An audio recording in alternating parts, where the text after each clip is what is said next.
December 5th, multiplying and dividing functions. Doing arithmetic with functions is the same for all operations. Adding and subtracting is simple. Multiplying and dividing can get tricky. Functions for examples. F of x is 2 times x, or whatever x is, it's doubled. G of x is 4x, h of x 2x plus 3, j of x x squared, and k of x negative 3x plus 1. Remember to follow the normal rules for distributing. You're multiplying everything in the first function by everything in the second function. So f times g becomes 2x times 4x. 2 times 4 is 8, and each of these x terms have an invisible 1 as their exponent. When we multiply the same term, we add together the exponents. So our final answer is 8x squared. For this next one, g of x times h of x, it's 4x times the quantity 2x plus 3. So here we're going to distribute the 4x and multiply it by each term in the other function.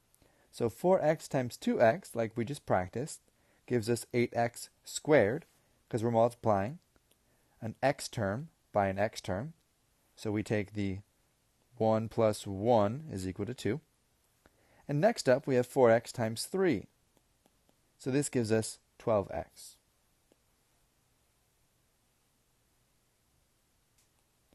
J times k. I'm going to take my outside term and I'm going to distribute it to every term on the inside. First up, there's a 1 here, so that's 1 times negative 3, remains negative 3. And remember, there's an exponent of 1 there, so when I'm multiplying x squared times x, I add together the exponents and it becomes x to the third power. When I distribute to the next term, anything times 1 is itself, so we will leave this as x squared.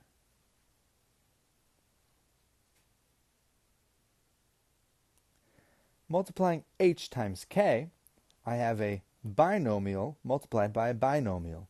And if you remember back to the very first week in Algebra 1, we used something called the box method. So 2x plus 3 can go along the top of the box, negative 3x, because the signs come with it, and 1 go along the sides. Then we multiply row times column.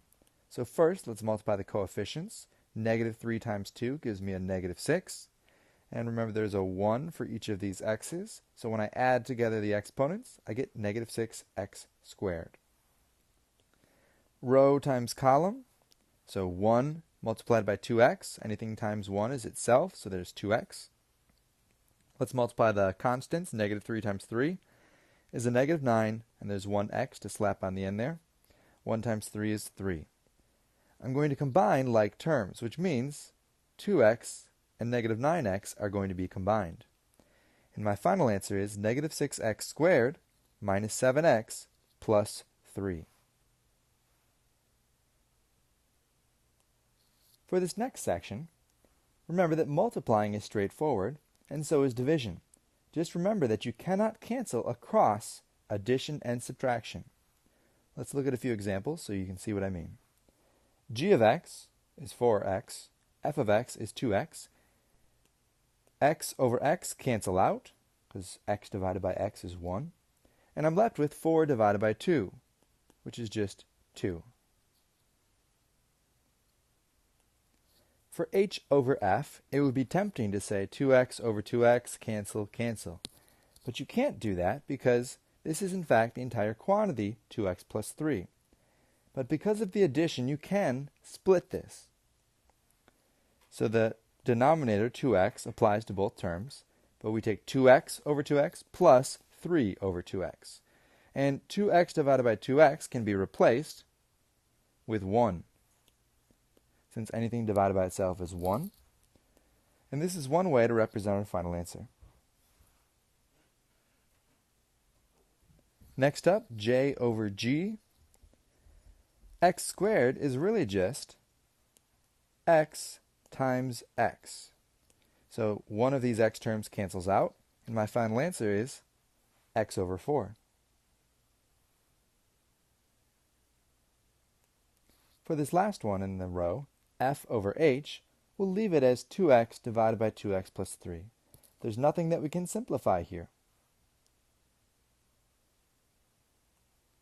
For the next row, k over h, eventually in Algebra 2, we'll show you how to divide polynomials, but for now, leave your answer like this.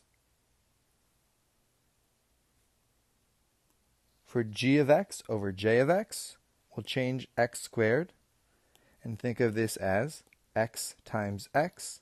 And if you're noticing the pattern, when things are being multiplied, it's okay to cancel out terms. But when we're adding or subtracting, the rules are a little different.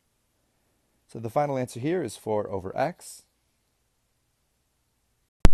For g times h divided by f, we can distribute along the top. This gives us 4x times 2x, which is 8x squared, and 4x times 3, which is 12x.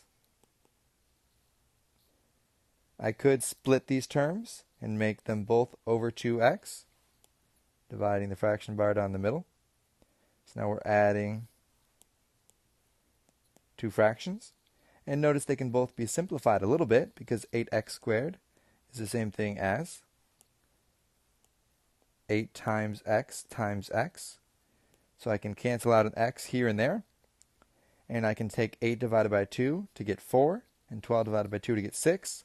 My final answer will be 4x plus 6.